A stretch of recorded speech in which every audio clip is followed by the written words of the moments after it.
Okay, good evening, ladies and gentlemen. Thank you very much for coming to this event, which has been sponsored by Wellbeing Health Board and the Mental Health Foundation and the Scottish Mental Health Research Network, of which I am chair. So I'm Stephen Laurie, I'm the head of psychiatry at the University of Edinburgh, and I am going to chair this evening's event.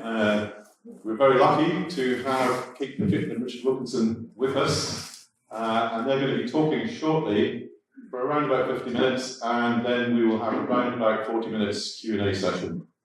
But before we get started with their talk about this very important topic and their updated book, I'm pleased to be able to introduce Alison McCullum, who's the Director of Public Health in Wellbeing, and she's going to set the scene, and then I'll come back and introduce the speakers. I would like to say to you all that we are recording the proceedings this evening, so the camera is aimed at the slides and will only be visual of the slides and the speakers. But if you ask a question, it will be recorded. So please bear that in mind. Alison, thank you. Thank you very much. I'm delighted to be here to launch the inner level in Edinburgh and to have Richard and Kate with us to talk to us about the book. Edinburgh is a city of nooks and crannies, heights and depths, sparkling cityscapes and an underbelly. It's been a city of great inequality for centuries, as our proud monuments to those who benefited from the riches of slavery can testify. A city that has had to learn hard lessons as it pursued for a number of years economic happiness above everything else. It is a city, however, where we are readers, writers, curators of written, spoken and sung word, and a place where readers are found everywhere. This book will be on our city institutions recommended reading list, and having read most of it, not all of it, but most of it, we will all benefit from the lessons in it.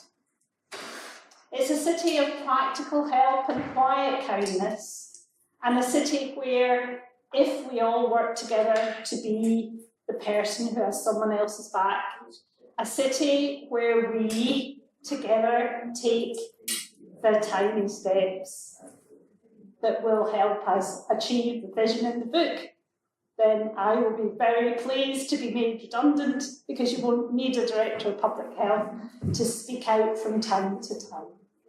So as we learn about the book, as we learn from the lessons of the research worldwide, let's think about what the next steps will be to start to deliver that vision and to listen to these inspiring speakers tonight. Thank you.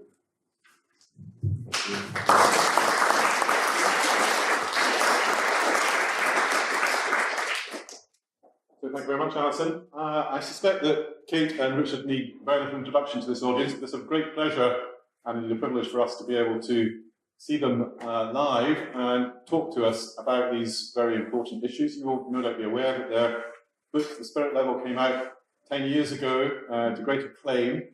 Not universal acclaim, and that might be an interesting topic for discussion later on, but great acclaim and general acclaim for pointing out the important associations between income inequalities and a whole wide array of social ills. Their most recent book, The Inner Level, takes that a step further, at least from my perspective as a psychiatrist, and boils it down to how those issues, how those inequalities might impact on individuals and communities and societies. And I think that takes us a step nearer being able to address these issues. And I would imagine those will be topics that will come up during the talks and in the Q&A session later on. So, Kate and Richard are both professors of socioepidemiology. It's a delight to have you here. Kate is going to talk first, followed by Richard, and then we'll have a lot of time for Q&A afterwards. Kate. Thank you.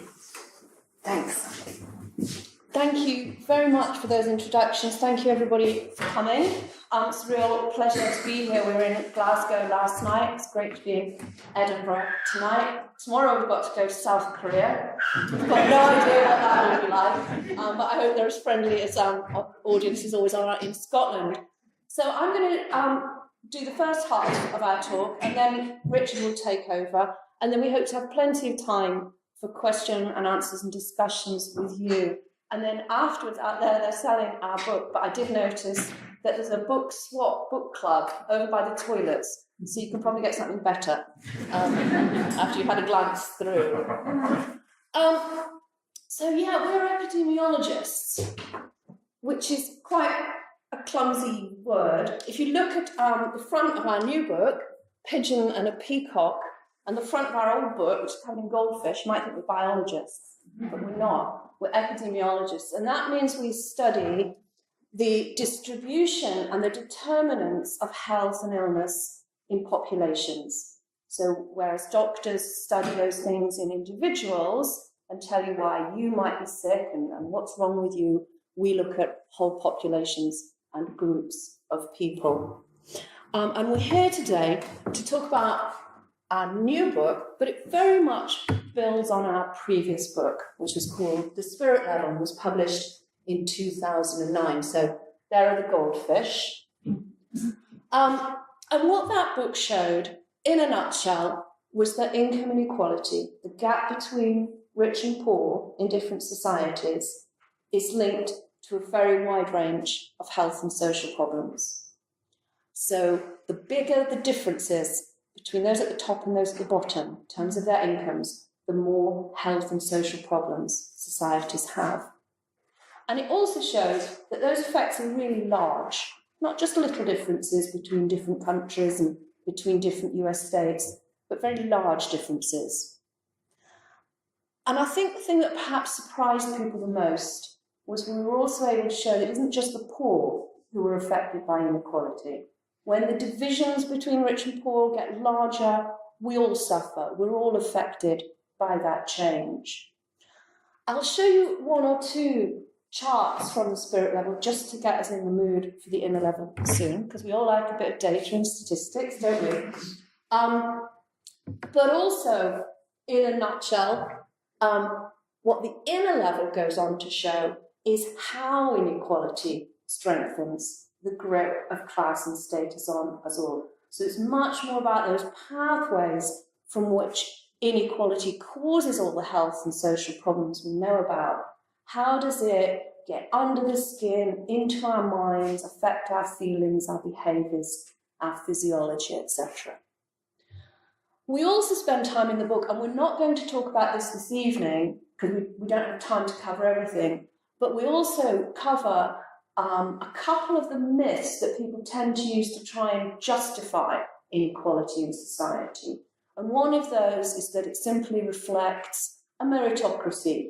The clever and the capable move up, the stupid and the lazy move down. And we show that that's not true, and that in fact people's capabilities are shaped by their position in society and by inequality, rather than it being the other way around. And we also spend some time busting the idea that we can't do anything about inequality because humans are, by their very nature, individualistic, aggressive, elbows out, competitive, so we can't tackle inequality because it's just part of human nature. And we show that that's not true, that we are just as good at being reciprocal, sharing, cooperative, looking out for one another, egalitarians. We're just as good at that kind of strategy. And we also spend time, we'll talk about this a little bit tonight in our talk, and probably a lot more in discussion with you about what we can do about inequality. But most of what we're going to talk about this evening is this first bullet point about how inequality affects us individually and primarily psychologically. So I mentioned data and statistics. That's what we do. Epidemiologists use data and statistics, equations and charts and models and that kind of thing, to compare population groups. But we realised very early on, more than 10 years ago, when we were writing the Spirit level, that most people don't like data and statistics. A few people do, but most people don't. And if you put data and statistics into a book, people don't read it and they sort of turn away from it. So we did try always to make all of our data very accessible, keep them very simple, keep things sort of legible and clear. But then we found this chart on Google Images, and we love it because it's job done, really. So that's what the Spirit level shows. When income inequality increases, all kinds of problems get worse. And if you can understand that chart, you can understand everything else we're going to talk about tonight. I now show a completely different one, don't I? But never mind. What we're looking at, what we're concerned with, is the gap between rich and poor. And the measure that we tend to use in our own research, lots of other people do as well, is the difference between the incomes of the top fifth of the population and the bottom fifth. So how much richer are the top 20% in any population compared to the bottom 20%? There are lots of other measures of inequality. It doesn't really matter which you use, you get the same results. But this one's quite easy to understand. So if we look at the most equal rich developed countries, we've got Japan, Finland, Norway, Sweden at the most equal end here. The top fifth of the population have incomes that are around 3.5 to 4 times those of the bottom fifth. And in the more unequal countries, here we've got Australia, UK, Portugal, USA and Singapore, the top 20% have incomes that are 7 to almost 10 times those of the bottom fifth of the population.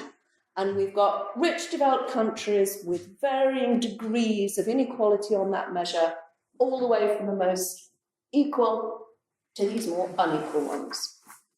There are, of course, lots of countries around the world that are vastly more unequal than the rich developed nations. Richard will go through a little about what happens when countries get a lot more unequal, but our focus is on these rich market democracies.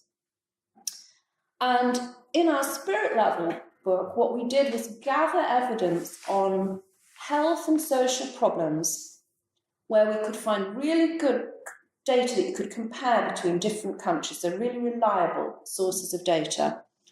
Problems that have got social gradients, so they're more common at the bottom of society, at the bottom of the social ladder, than they are at the top. And we gathered data on a range of different outcomes. Some of them are things to do with population health, so the average life expectancy, the infant mortality rate, levels of obesity, and levels of mental illness. But we also gathered information on things to do with children's life chances, so how well kids are doing on educational tests at age 15, whether there's a high teenage birth rate, levels of social mobility. And also measures that are to do with social cohesion, what relationships are like within a society. So we've got trust and violence and imprisonment. And when we put all of these measures together into an index, the countries at the top here are scoring worse on that index of health and social problems, and the countries at the bottom are scoring better. And we're relating them to that measure of income inequality that I just showed you in the last slide. It's a strong, significant relationship. If you know a country's level of inequality, you can predict really well its level of health and social problems. Now, Steve mentioned at the beginning that not everybody was thrilled by our evidence and our approach. And we knew that one thing that critics might suggest is that we chose those problems just to suit our argument. So we did it all again with somebody else's index of well-being, and we chose the Unicef Index of child well-being in rich countries, which was first published in 2007. In the 2007 report, some of you might remember it, the UK came rock bottom for child wellbeing in rich countries. These are data from a slightly later report, the 2015 report, where we're doing a wee bit better, but pretty much what you'd expect given our level of inequality. But the point about the Unicef Index is it contains lots and lots of different measures. So it's got everything from whether children get on with their peers, to whether or not they've been immunised, eat their fruits and vegetables, have books at home, etc., etc. It's got 40 different components, and even more importantly, we didn't choose them. So somebody else has selected what they think are the best measures of child well-being, and it turns out that they're closely correlated with the level of inequality in a society. So Norway, Sweden, Netherlands up there with very high levels of child wellbeing, UK, Portugal, USA, Greece at the bottom. And we've seen this consistently over the years with UNICEF reports. There's a new one coming out on educational inequalities on the 30th of October, so look out for that in the news, see how the UK does. I'm not allowed to tell you, but it's not very good. And the other thing we were sort of concerned about was that people might think it's not inequality that matters here, it's the cultural differences between those different societies. There's something odd about those Scandinavian countries. Or there's something peculiarly nasty about the English-speaking countries. Which might be true. But we did everything again, looking at the American states. We find exactly the same patterns. More health and social problems in more unequal US states. There are 50 US states, and we can compare their levels of inequality and problems. So all of this helped to convince us that what we were seeing was a causal relationship. And we have, since this book came out, we have published a causal analysis of income inequality and health. And also, since the book came out, the evidence base, the number of studies of inequality in relation to different kinds of problems, it's really grown. So it's both broadened and deepened. It's a really, really strong literature now. But in a way, the jumping off point for our new book was this chart. And this one shows levels of mental illness in different countries in relation to income inequality.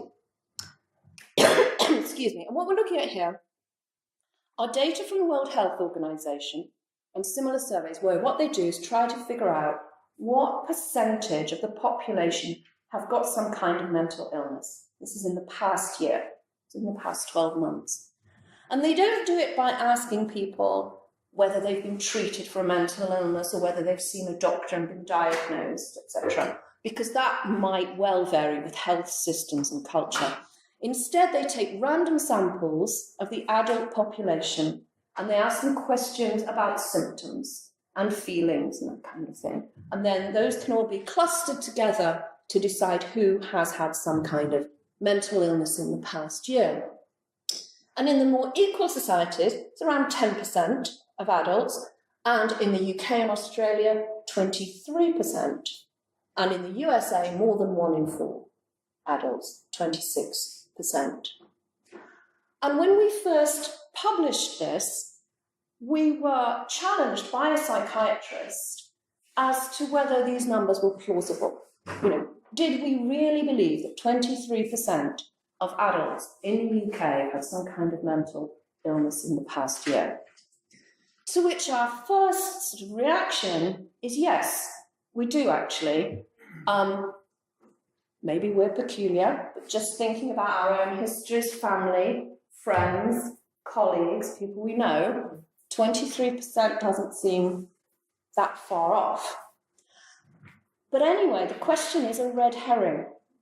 The question isn't, is 23% the right number? Should it be 26%? Should it be 18%? The question is, why is the UK doing so much worse than all of these other countries? Why is the USA doing even worse than we are? What can explain these variations and these differences? And whether or not you want to label symptoms of distress, loneliness, loss of appetite, feelings of despair, suicide, self-harming, whether or not you want to label them as particular kinds of illnesses and give them particular kinds of labels and categories, doesn't really matter. What these surveys are measuring is distress. It is suffering, and on a very vast scale in our unequal societies. So, I think what we're trying to do in the inner level is try and understand why there is such a huge gap, I think, between how we think our societies ought to be and how we think we ought to feel and be and what they're really like. Because we're the 5th largest economy in the world. You know, if you asked our grandparents what would life be like at our levels of societal affluence, everybody would think that we'd be like the people in the top picture. Happy, fulfilled, friendly, full of joy. That's actually people in an ad for a therapy centre.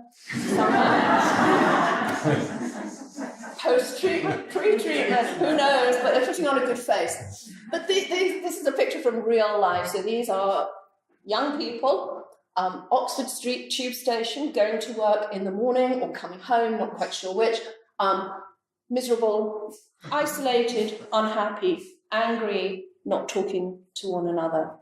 And so in a sense, what we're trying to do is understand, why does our society look and feel so much more like this than that top picture? And what is it that inequality seems to do to us that means that we are experiencing this epidemic of suffering and distress? And the Mental Health Foundation survey, which came out this year, I think really stressed the level of the problem for us. They reported that 3/4 of us, 74% of adults, felt so stressed that they were overwhelmed or felt unable to cope in the last year. That about 1/3 of adults had had suicidal feelings because of stress, and about 16% had self-harmed. And you can see that the figures are much, much higher for our young people. And a more recent study looking at self-harm in young people found a shockingly high level for girls. So our young women are really suffering high levels of stress and self-harm. And this is the most complicated picture we're going to show you tonight, okay?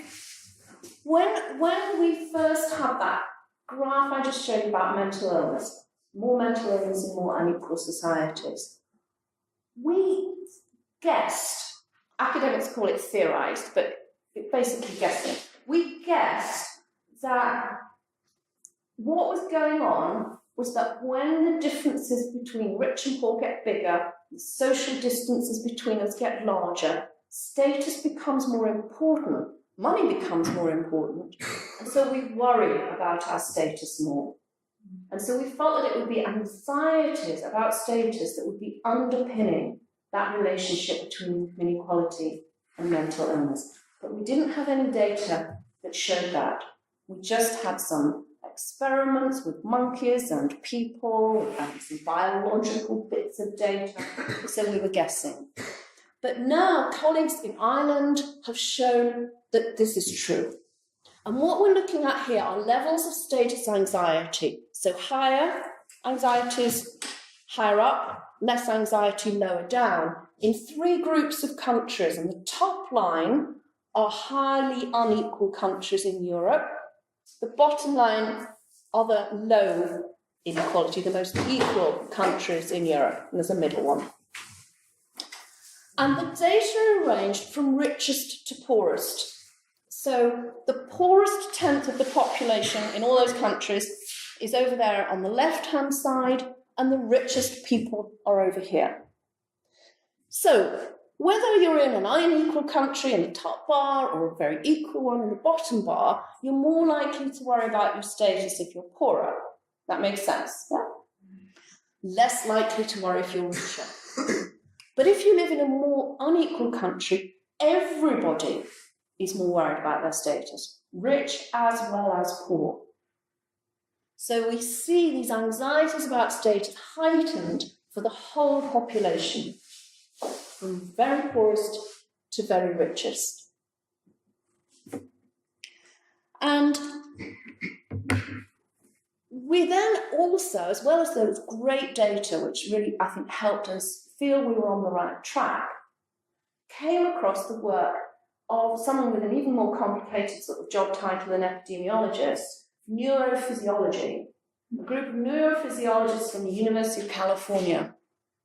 And they were interested in mental illness, causes of mental illness. And they were interested in something called the dominance subordination system, no, dominant behavioural system. And the dominance behavioural system is the way in which our brains and our hormones and our nervous systems enable us to act when we are confronted by situations that are to do with superiority and inferiority.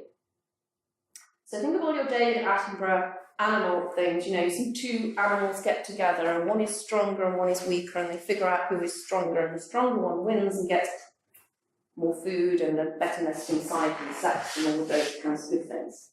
We have that system still. So when we are in social situations, we respond to whether or not the people we encounter seem to us to be superior to us or inferior to us. And we tend to have strategies for dealing with those social differences. So some of us tend to be submissive and subordinate when we encounter difficult issues to do with status. We become depressed, we worry that we're not worth much, we withdraw from the encounter.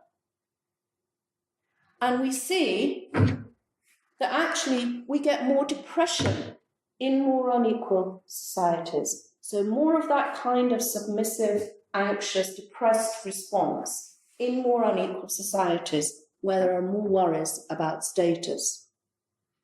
But some people attempt to overcome those feelings of anxiety about status by doing the opposite, by doing what we might all call bigging themselves up, thinking that they're more important than perhaps they are. Does that remind you of anybody? So we see higher levels of what psychologists call self-enhancement in more unequal societies. More people willing to say that they're better than average. They're smarter, they drive better, they're better looking, they're nicer people. People are more likely to have that response in more unequal societies. And so you won't be surprised to see that over time, this is data from the United States, over time, 1975 to 2005, as income inequality, the top line rose, so did levels of narcissism. And we often say these days that, well, you can tell lots of funny stories about narcissism because narcissists do quite funny things. So you can hire paparazzi to follow you around and pretend that you're a celebrity, you're a narcissist, that kind of thing. But in reality, narcissists, of course, cause their friends, their families, their colleagues great distress. And we do worry about what might happen if a narcissist were to rise to a position of great political power in a powerful country. It isn't that funny, though, is it? And this graph, is this where I am now? This graph shows that the swing towards Trump from Democrats to Republicans in the last election was best predicted by an index of health inequality. So actually, when a society becomes very divided, very fractured, big differences between those who have everything and those left behind, there are worrying implications for our democracy and our well-being.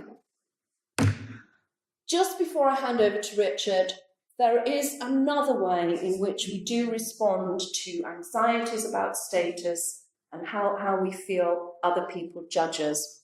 So some of us get depressed and anxious, some of us get narcissistic or psychotic even, but some of us just consume more to show people that we are of high status, that we have high-class goods, so we're not second-class people. Some of us drink more, some of us do more drugs, some of us eat more, some of us gamble more, but more of us shop more. And if you can't afford really high-class status goods, you could buy yourself a designer rubbish bag to put your rubbish outside. This is a Louis Vuitton trash bag. And if you can't even afford that, you can go on eBay and you can buy other people's used designer handbags to put your cheaper goods in and mask your status. But we have studies now showing that if you live in a more unequal society, you're more likely to buy status goods. So we see more consumerism, more status consumption, major barrier to the transition to sustainable economies, and also, I'll skip that one, a driver of increasing debt. Again, debt, part of that cycle of mental distress that is so prevalent in our society today. So that's a sort of run through of lots of the data. I don't think Richard's going to show you any charts, maybe one or two. But he's going to take over now and talk a bit more about how all this works, how it makes us all feel. Got those? Right, yes. I think basically most people think about inequality in a very naive way. They think inequality only matters if it creates absolute poverty or something. But what we really have to understand that inequality is in a sense a social relationship. It divides us more between superior and inferior, dominance and subordination, as Kate's been saying. And this goes right into our feelings of self-worth. You know, that status anxiety graph she showed you, I think we need to see how we not only judge each other more by status in more unequal societies, this idea that some people are worth so much more than others, but we also feel judged more by others. And I think how far this gets into our sense of ourselves. I have unfortunately not pulled out the piece of paper in time, but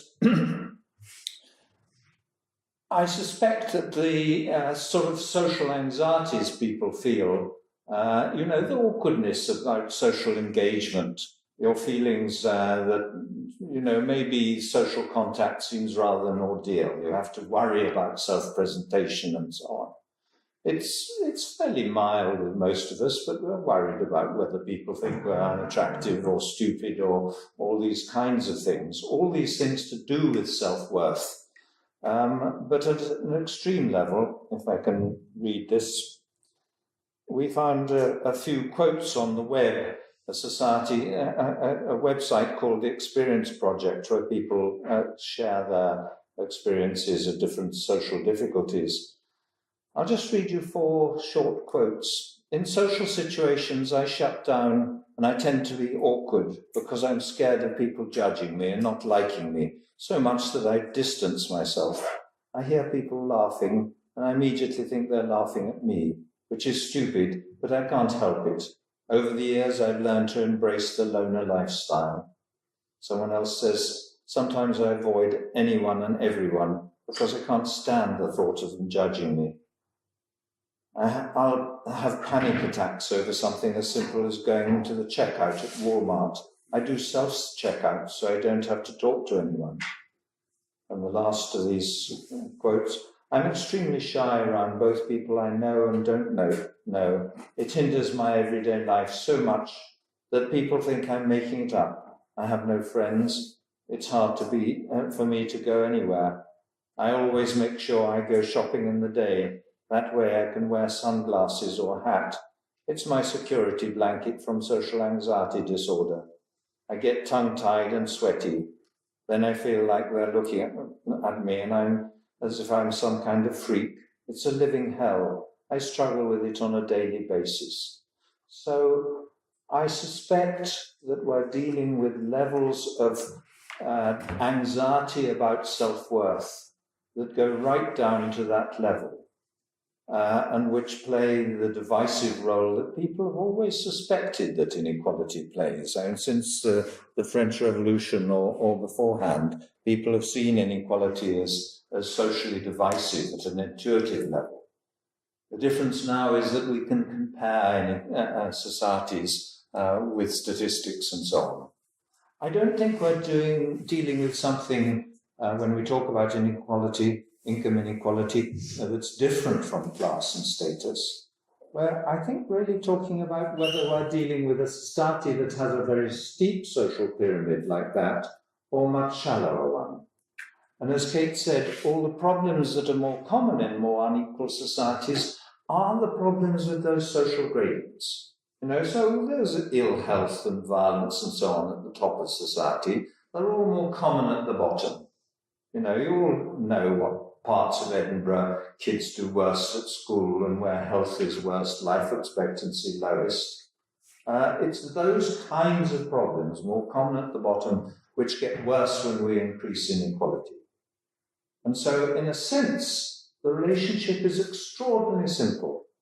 We're saying that problems which we know are related to social status within our societies get worse when we increase the status differences between us. And as Kate said, the only surprise is that it's not just worse for the people at the bottom. Inequality affects all of us. It makes the biggest difference to the people at the bottom, but even people with reasonably good jobs, incomes, education, and so on, if they were in a more equal society, they'd probably live a little bit longer. Their children would do a bit better at school. They'd be less likely to become victims of violence. In that way, we all do better in a more equal society. But as I say, it makes the biggest difference to the people at the bottom. But we're all part of this picture, just as Kate showed in that graph of status anxiety, everyone is affected.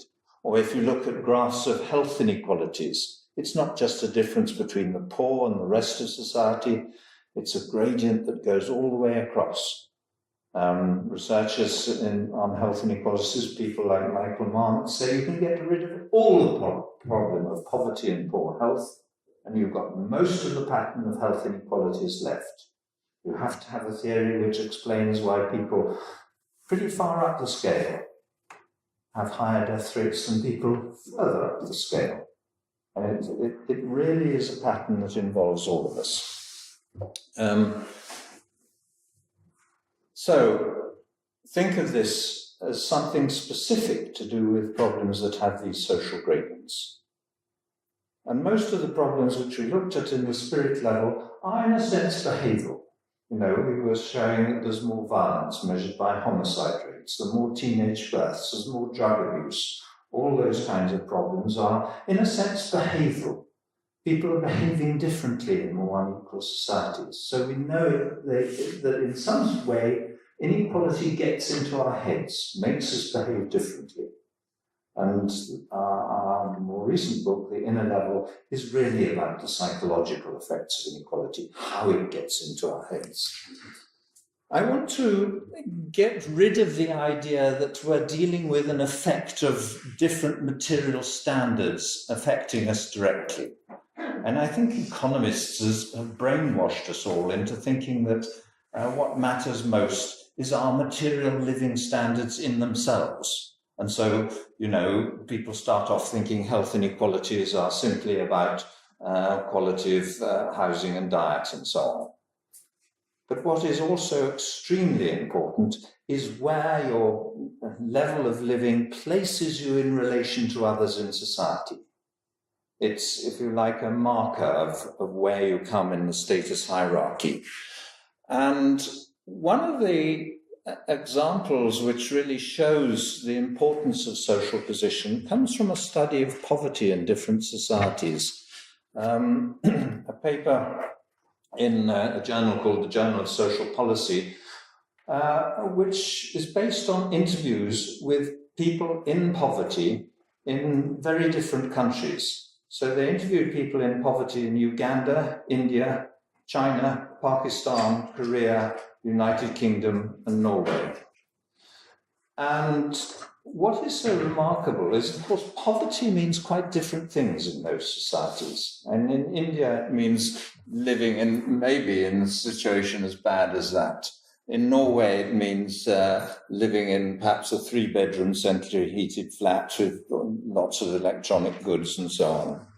And yet, the experience of poverty, despite those very different material conditions, was extraordinarily similar. So the paper says, respondents universally despised poverty and frequently despised themselves for being poor.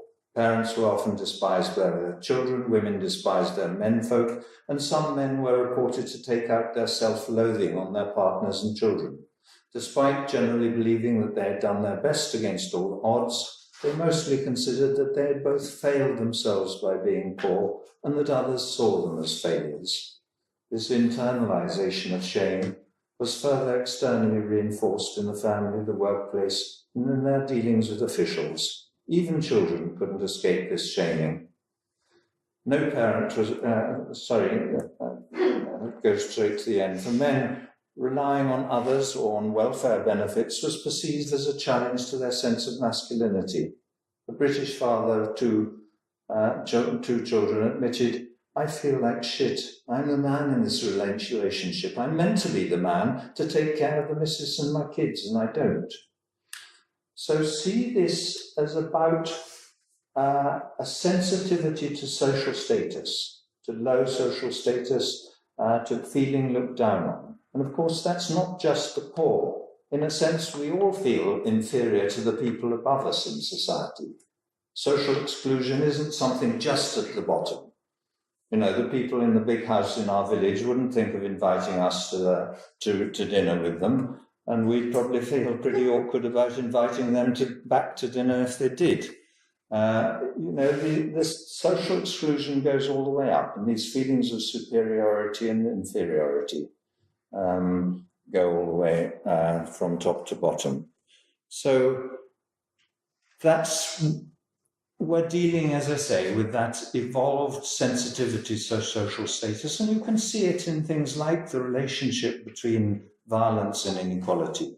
You know, violence is triggered so often by people feeling disrespected, humiliated, and so on. And how it involves health and increased death rates is because, of course, we're extremely sensitive to stress. And our worries about how we're seen and judged are probably about the most widespread stressor in society. You know, the worst stresses, losing your job, being sent to prison, or losing your house, but only small proportions suffer things like that. We all know these sort of self-doubts. Maybe I'm boring, unattractive, people think I'm stupid, all those sorts of issues. And it's been shown in psychological experiments that we are extremely sensitive to those kinds of stressors.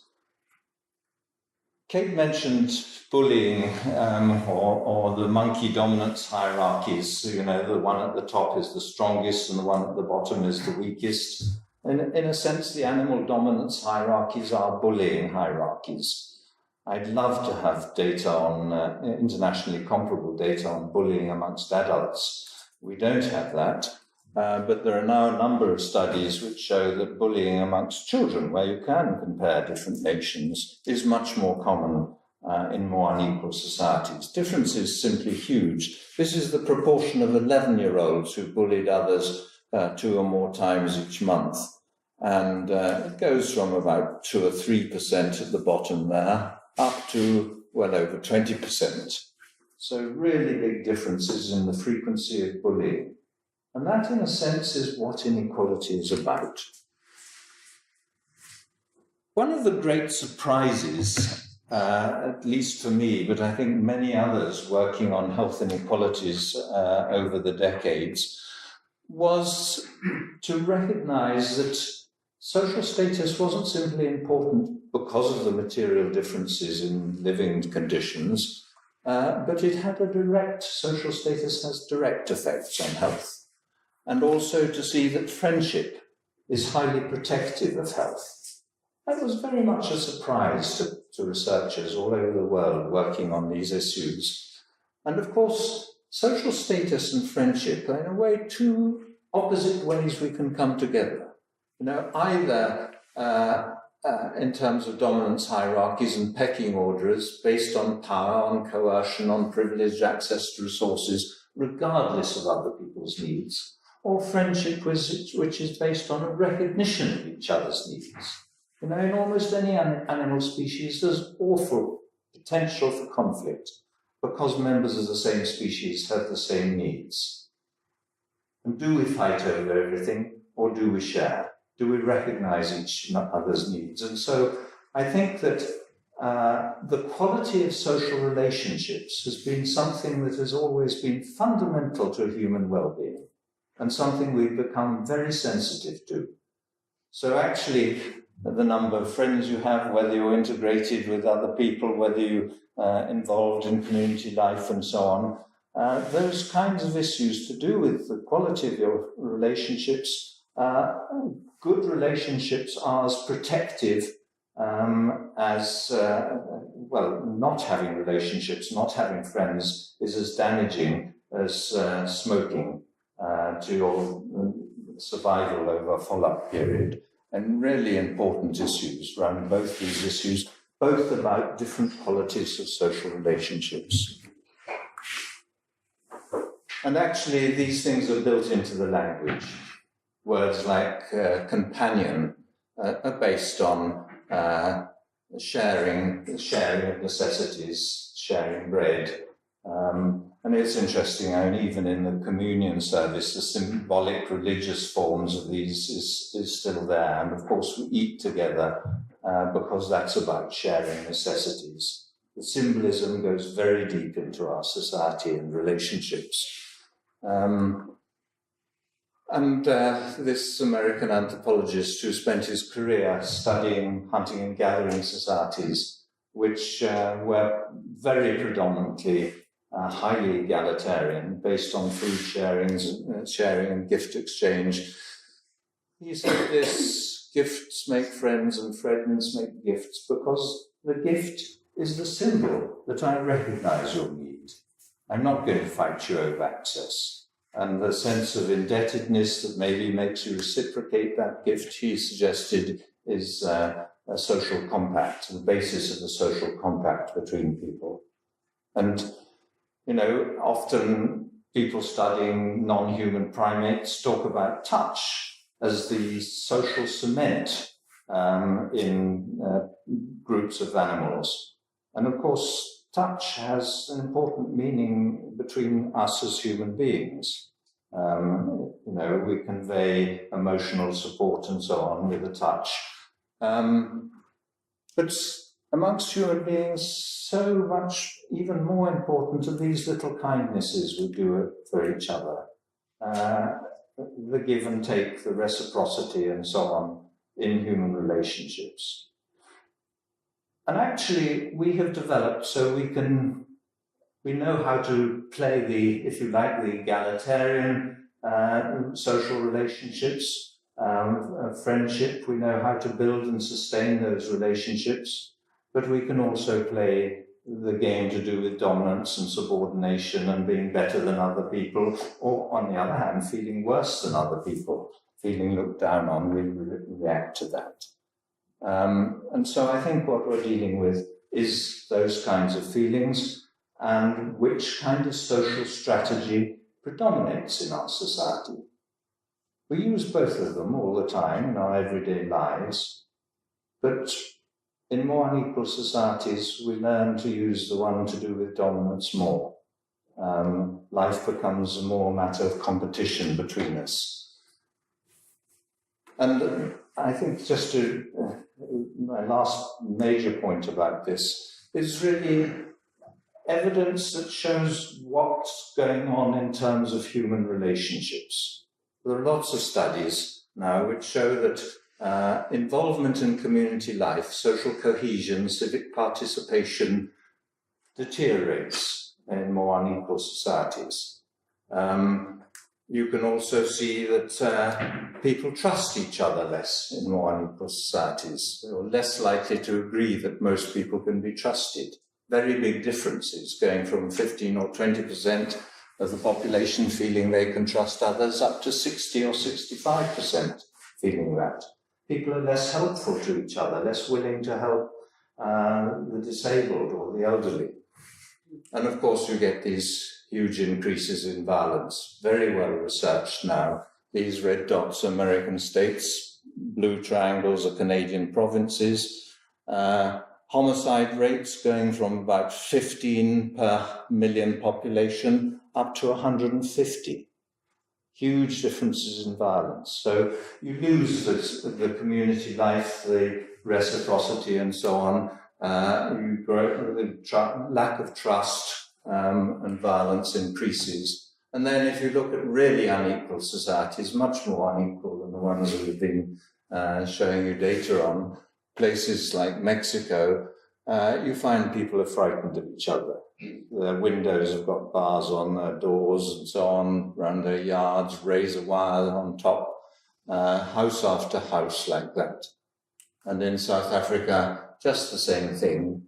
The wires on the top, of course, an electric fence, and this notice says armed response, so you may get shot if you're caught flying in. So think about that transformation of human relationships. And remember also the research on the determinants of happiness and quality of life. The influences, really profound influences on health, point to the quality of social relationships as being crucial. Happiness is about the social environment, the quality of our relationships. And so inequality is doing the damage right at the heart of that. And actually, what I've just told you, that pattern of declining, deteriorating human relationships is shown also by quite different data. This is showing that in more unequal societies, countries involve more of their labour force in what they call guard labour, security staff, prison officers, police. More people are needed to protect ourselves from each other in more unequal societies. So that's saying just the same thing as the last few slides have shown you.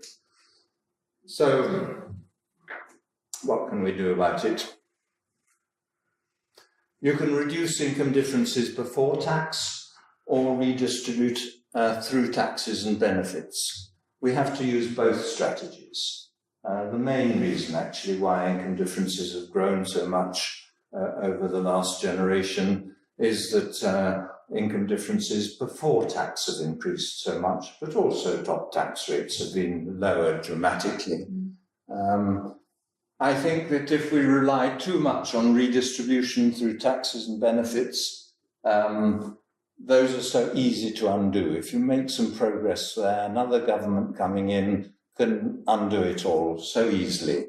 I think that our long-term strategy has to be to increase all forms of economic, what we call economic democracy. And as our forms of political democracy seem increasingly meaningless, I think we have to extend democracy into economic life, into the workplace, into business, by having employee representatives on company boards, not just token representation, but hopefully a representation that increases its share of seats on the board over time, but also more incentives to cooperatives and employee-owned companies. I think all those things are really important and embed greater equality more fundamentally in our society. So perhaps that's the long-term solution to these problems. And interestingly, the evaluations of more democratic companies suggest that they do better.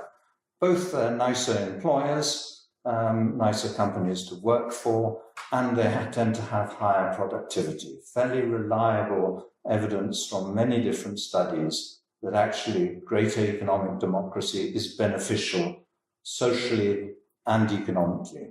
So thank you.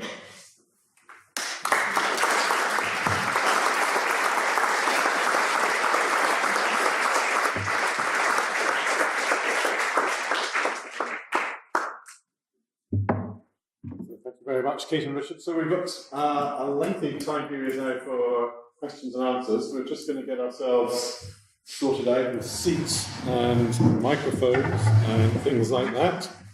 Do you want to take this one as the group?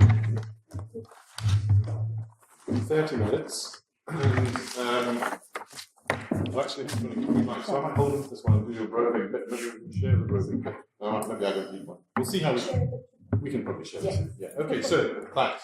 Gail's going to go around with a roving mic. And would anyone like to start the ball rolling? I mean, there's a fantastic talk with much to provoke thought and concern and even some potential solutions. Thank So you. if you would like, I personally like to hear who people are.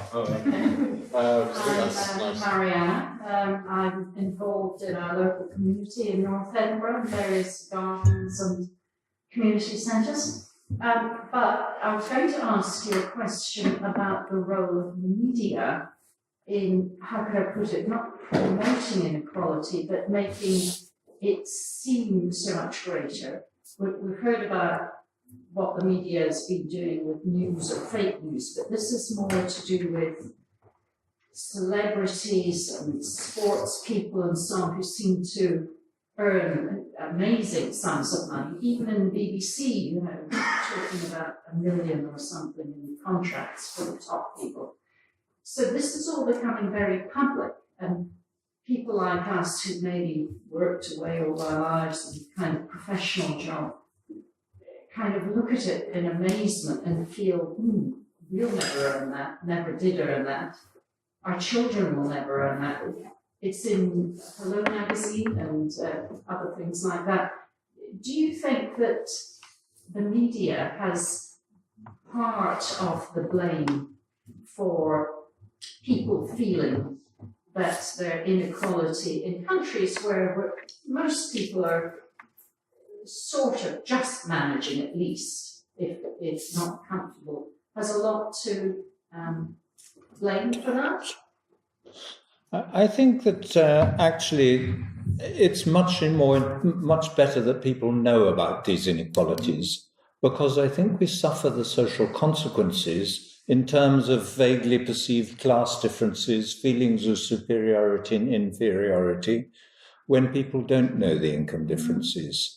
When we do, after the financial crash, you know, the anger, the discovery that the people at the top were earning so much, I think that is the beginnings of awakening to the real causes of these things. You know, it is the material differences between us that give rise to bigger social distances, and so build those feelings of superiority and inferiority.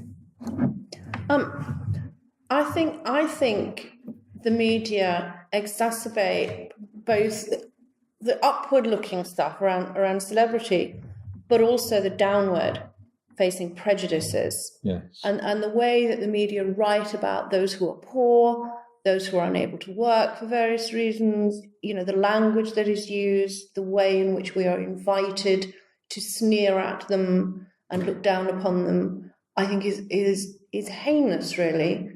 And I mean, you meet people all the time who will talk about sink estates where whole families haven't worked for generations, you know. The Joseph Rowntree Foundation wanted to study those families and they couldn't find any. You know, I mean, they tried really, really hard. And so the media does exacerbate inequalities, I think, and how they are presented to us. I'm sure somebody will ask at some point about social media tonight as well. It's very hard to know how to approach those things other than by, as well as trying to extend democracy into our economic institutions, we do need to extend it somehow into our media. We've been impressed, haven't we, by Scandinavian countries where trade unions are publishers of newspapers. And actually, if you can get a readership above a certain amount, then you can get some government funding for your newspaper or news dissemination efforts. Whereas we have a press that's dominated by very, very few vested interests. So, I mean, you raised the point of social media, and that's the obvious follow-up question. So, it's striking, the data showing the associations between various measures of inequality and childhood stress and distress and mental illness. But one of the common factors that people suggest is associated with that is social media usage in particular. So, do those factors interact, or are they independent? This inequalities and social media usage, because they're both. Actually, people tend to blame social media these days, particularly in youth. I suspect that we'd use social media quite differently if we were in a much more equal society. And it's actually something that could be studied. I'd like to see a PhD on it or something. But I showed you the graph of bullying, much more common in more unequal societies. And of course, a lot of why we blame the social media is it's used partly for bullying amongst kids. And you get kids being suicidal and so on. So I think the way we use these new forms of communication is affected by the culture of inequality. And I do, as I always say, when we talk about this, want to draw attention to the fact that for some people, actually, social media is a lifeline. It is a way of connecting to a community, of having relationships with people.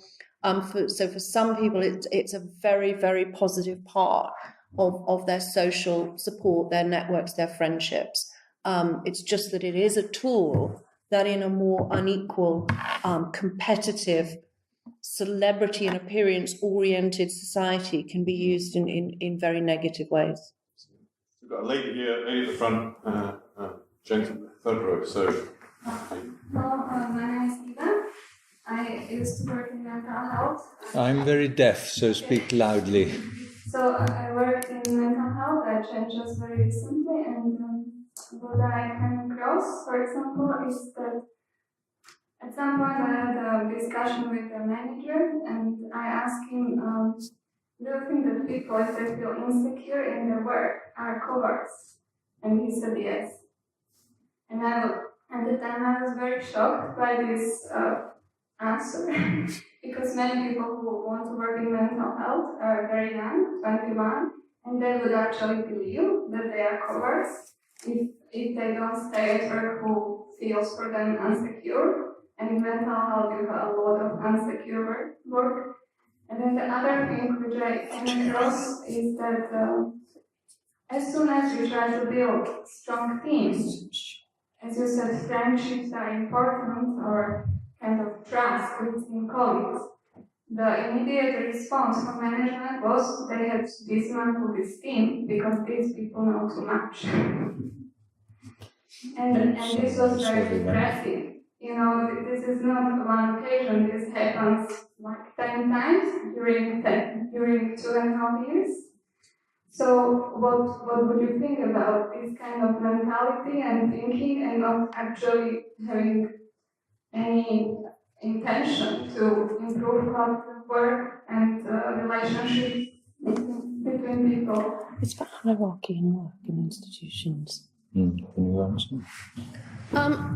We were having a little trouble hearing every word you said. My hearing is very bad. But I think your question is really about, why is it that within some settings, whether those are private or public services, but institutions, where people come together and work together, why is it that some people are not interested in fostering a more egalitarian or more sharing and reciprocal way of working, and insist upon hierarchy and divisiveness? Is that what you're asking about?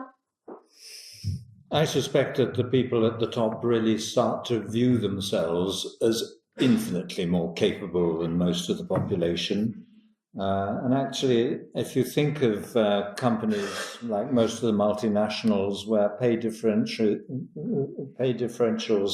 a sort of 1 to 300. The CEO gets 300 times as much as somebody at the bottom. And paying someone 1/3 of 1% of what you pay yourself, there's no more powerful way of saying you people are useless. And actually people judge themselves. People at the bottom feel that they're at the bottom because they're no good. And the people at the top have these very inflated ideas of themselves. It's interesting that, if we talk to people, we've talked to a few very rich people who've been sort of marginally interested in our work, and it's quite clear that they think they're paid by results. And yet one of the graphs I have shows quite clearly that people at the top, which is it? It's that one. It's that one. This shows shareholder returns in companies where the CEOs at the top are paid less than the average in the big companies. At the top line, higher shareholder returns in the companies where the CEOs are paid less than the ones where they're paid the most, which is the lower shareholder returns, the red line there.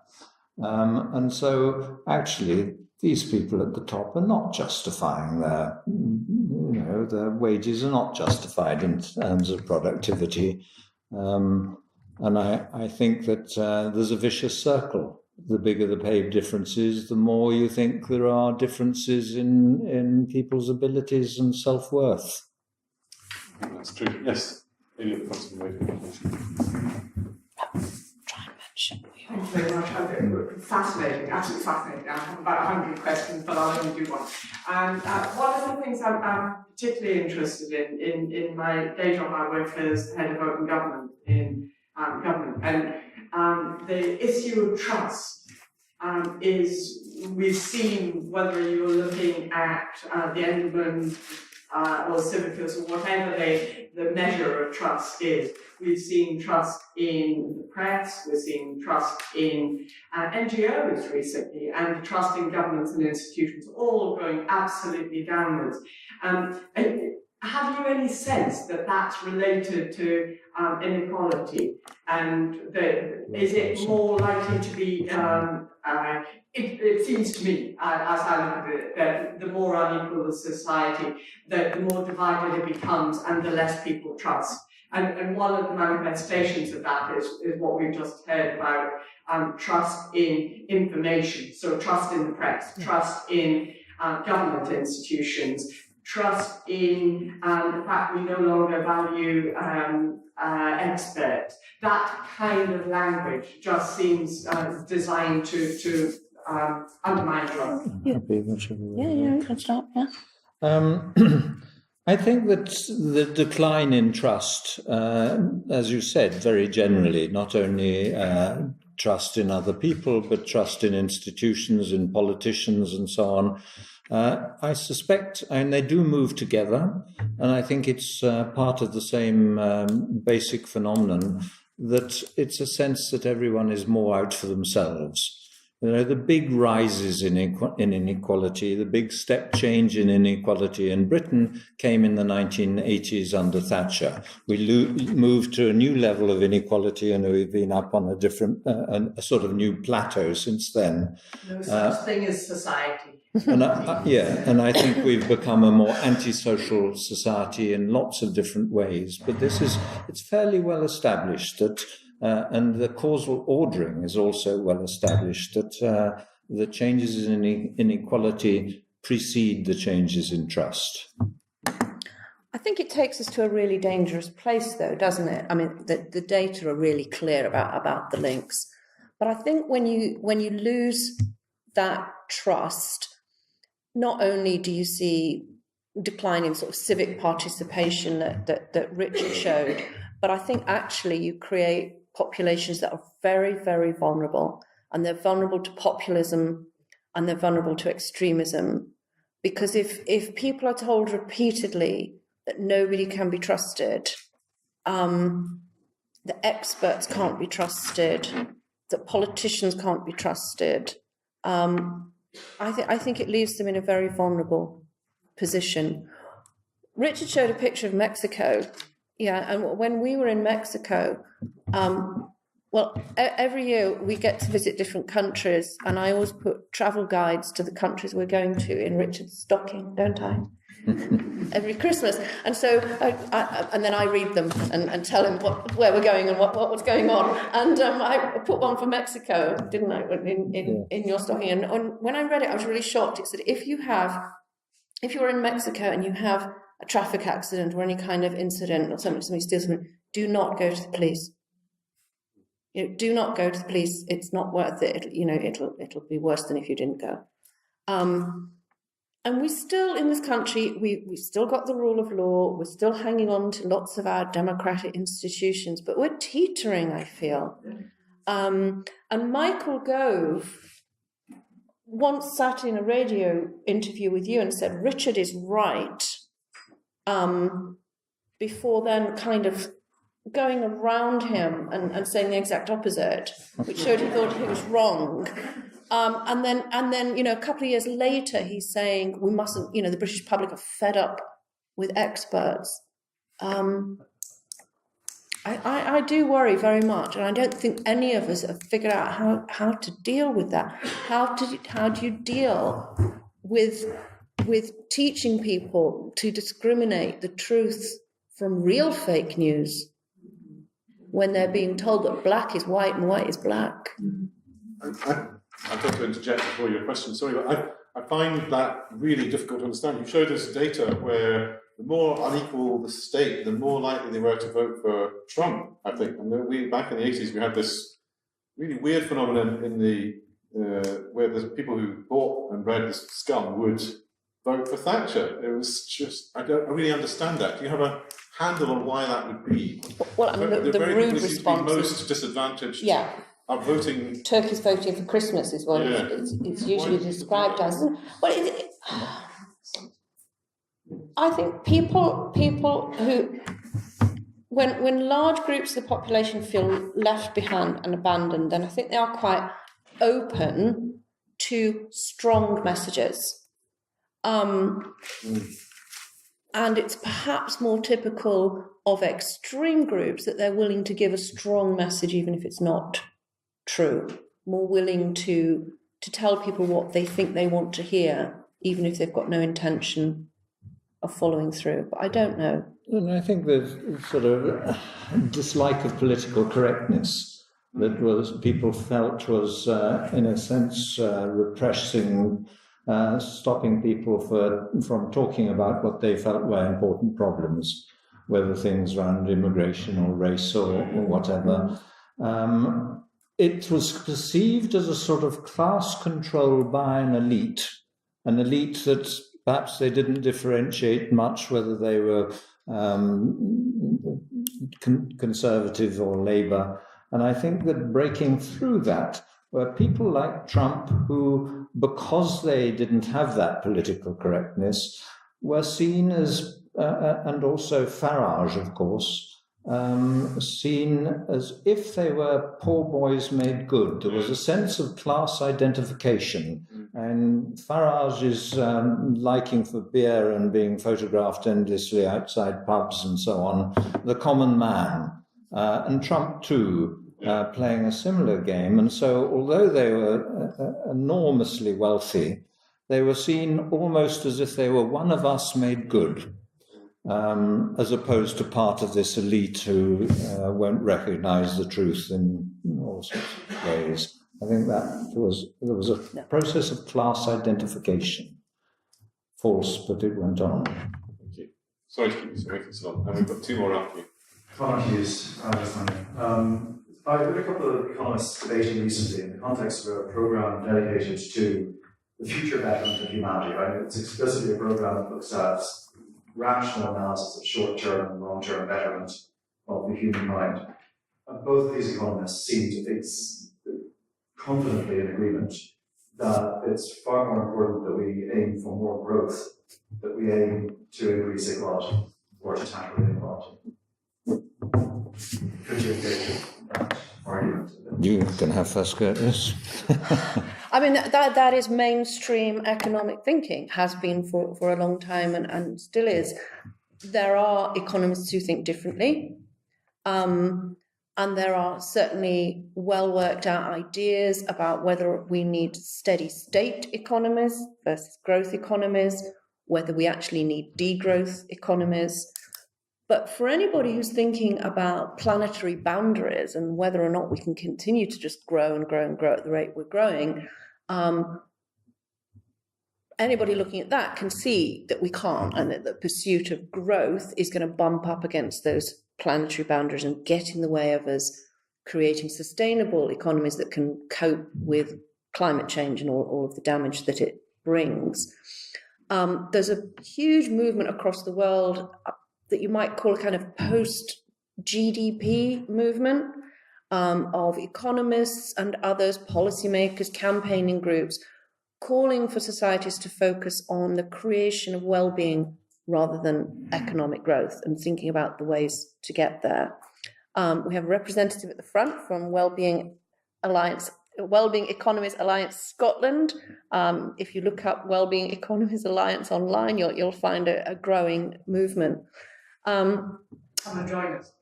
But I think the tide is turning.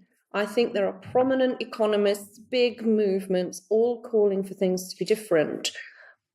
But they are trying to turn the Titanic before it hits the iceberg, and that there's a lot of inertia and there's a lot of mainstream economic thinking to overcome. We were talking earlier about how students across the world are calling for economic students are calling for their curricula to be revised because they feel they're not being taught the appropriate things about what you do post-global financial crisis with imminent climate change. But I think absolutely key is the fact that although economic growth is important to increasing well-being in poorer countries, in the rich countries that is no longer true. Even if you look at changes in average incomes over 40 years or something, there is no longer a relationship with changes in life expectancy. Our life expectancy, well, in Britain, it's no longer going up as fast as before, but in most countries, it goes on increasing over time, regardless of whether you've got fast or slow economic growth. The same is true of all sorts of measures of well-being. They've just parted company. And of course, we all go on wanting more income because we hope with more income we can improve our position and status within society. But in status competition, it's a zero-sum game. We can't all improve our status over each other. One person's gain is another person's loss. So we've got 6 people in the queue for questions. The lady in the... I've never actually worked in Manchester. I mean, it's probably taken to the global stage. I mean, this is a city that had make poverty history, how many decades ago now? Because looking at it as a global context, what I'm reading from the stats that you've shown us is that in reality, the West, such as it still is would really have to, indeed, as you're saying, be a turkey and vote for Christmas, because the issues that are much more global around whether it's migration and so on is a fundamental issue of redistribution of wealth, which in many ways, I guess, we've heard in different ways over different decades. But how does your narrative, I guess, play to, I guess, the United Nations and so on, where we can see this disparity getting worse, not better anymore? I think for rich, developed nations to move towards economies that focus on creating well-being, degrowth or steady-state economies, and doing what they need to do to address climate change isn't turkeys voting for Christmas, because actually they can do that, and as Richard just said, still achieve high levels of well-being, high quality of life. So I think it's a win-win for rich developed countries if they choose to follow that path. They will be both contributing to a better planet, but they will also be creating more well-being for their people at the same time. I mean, we've now got an international framework with the United Nations Sustainable Development Goals for 2030 that applies to both rich and poor countries, And if countries pursued them energetically, they would go a long way towards creating fairer, more sustainable societies with higher quality of life for most people. The risk, I think, is that they are too much seen by rich developed countries as something for poorer countries, something for middle income countries, not so much for them. There's a big commission working at the moment in the EU that is trying to make sure that the EU becomes more about sustainable equality than it does about security and growth. And that's all happening just as we're about to leave, which is a bit depressing. But I think absolutely crucial thing coming out of our work, in a sense, is that it's no longer GNP per capita that improves well-being, but we can improve well-being dramatically by improving the quality of the social environment, social relationships between us, and the policy handle is reducing inequalities. Okay, so gentleman at the back, then two ladies in front, then you. Yes, my name is Mike Brown. I'm retired. I think the kind of, it's not exactly the elephant in the room, but we're talking about how the economy is structured, which is really at the basis of the facts that you presented today and your arguments. And it is quite clear with certainly with global warming that we do need to move to a steady state type of economics. But the economic system which we're all part of is actually based on the increasing of profit. It's capitalism. So it won't be an easy task to move to something which actually meets human needs and doesn't have all the awful consequences which your work is exposing. And I suppose I'm still a bit unclear as to how we get to a situation where we can save the world in terms of global warming and create kind of societies which were there with quite a lot of faults and problems in the immediate post-war period for about 25 to 30 years. And while it's easy for us in the UK to blame the demise of that in the UK on fascism, the same process went through all the developed countries at various times over that period of the 1970s to 1980s. And the reason was because there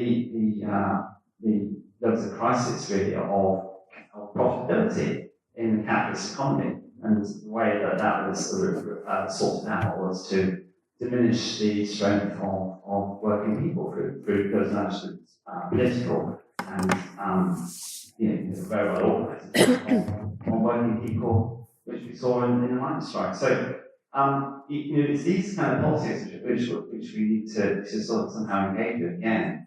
However difficult that is. Yep, exactly. I mean, it's not going to be easy and it's not going to be short term. I think there are various things that make me optimistic that it can be done. One is that, we did used to be much more equal for various political reasons, and the reason we are less equal now is also due to politics. Politics can change things and politics can itself change. I also think that we've seen huge social progress over the last half a century or so on all kinds of fronts around the rights of women, ethnic minorities, all kinds of different human rights. And generally, those shifts have come about not because politicians decided to grant those rights to people, but because we, as communities, as grassroots organisers, as campaigners, demanded that change. So I do think we need social movements to push for change. And I do think we need a transformation of capitalism, but I also think that that's possible. And I think that things like the past global financial crisis and the one that everybody says is coming, and the challenges of climate change will perhaps force us to make more radical changes over a shorter time than we might think are possible. But I'm not thinking it's going to be easy, or that those vested interests aren't solidly against us. It might just be worth pointing out some of the trends in the past. This is inequality in different countries from 1930. Sometime in the 1930s, inequality declined rapidly until the late 1970s, and then the modern rise of inequality. I think that is very substantially the rise and fall of the labour movement, the power of social democratic parties, the fear of communism, the sort of power of the countervailing voice that there's another way that societies can work. And, if what Kate said is right, that as many people are fearing that there will be another financial crash, it may be that turning points come out of crises. In the 1930s, Roosevelt's New Deal is said to have been based on a feeling that you had to reform the system. Indeed, he said you had to reform it in order to preserve it. And the range of riots and wildcat strikes and so on going on then, which made people feel that the system was threatened. And of course, that's what changed the poll tax. So I do wonder whether these kind of pressures build up and follow crises. Okay, we're getting near perilously close to 6:30. I'm going to ask you quick questions and quick responses, whether that last 4 or 5, if I may. Right, I'm moved on, and the discussion points have passed. One of the questions I had in my mind, always you have in a sense addressed already, which was to be, how do you deal with your own frustration when you have such a profoundly convincing analysis and you've been banging away about it apparently successfully for so many years, and yet things are getting steadily worse. And in a sense you've addressed that, but perhaps within that, if I could just ask a particular question about the issue of mental health in young people. We see time and again reports about this on television, news, in newspapers, in discussion in social media. And yet there is very little attention given in those discussions to the causes of it. There's a lot of discussion about the inadequacy of mental health services and the financial need for more investment in those, which of course cannot be denied. And yet I see very little about the causal analysis which you are putting forward. A quick response. I mean, I think these things take time. I think the attention that's being paid currently to the crisis in mental health in this country, and particularly for young people, is quite new. The ideas that we have parity around services and provision for mental health and physical health, that's quite new. There's still a lot of stigma around mental health issues. I think we will see change. We are really pleased that we've been invited to give a keynote at the British Psychological Society's annual conference early in 2019, and I think that represents a shift in a profession that historically has been focused on individual causes of things rather than societal causes of things. So I think these things just take a bit of time. Recently, we were invited to speak at the Treasury as well, which is, I was about to say a step forward, but maybe a step back. Step backward. How do we deal with our own frustration? I don't know. I think we used to naively think that all we had to do was get the evidence out there and then somebody would do something about it. But I think we see enough positive signs and green shoots for optimism. I do think the tide is turning. About young people, I do think that there's a sort of crisis about a sense of self-worth, triggered by that feeling that people have enormously different values. And that makes social comparisons more painful, if you like, more loaded. And I can't help expecting sometime, instead of people using Facebook and so on to dress themselves up, to look as if they're having a wonderful life, sometime, instead of these anxieties being a sort of private psychological weakness we have that we try and hide away from other people, we'll start to see that actually it's something that we all share. It's part of our common humanity. And people might start using Facebook to tell the truth about their lives. The contrast in the two pictures that Kate showed, the two photos, the posed smiley faces and the picture taken when people are unaware. At some point we might break through that self-presentation, the contrast with the reality. And instead of it being so divisive, it'll be part of a problem we all share, in a way that I think feminism did at one stage. I think that women's torment with their lives was perceived way back as a sort of private weakness. There's something wrong with me. And yet feminism started to explain these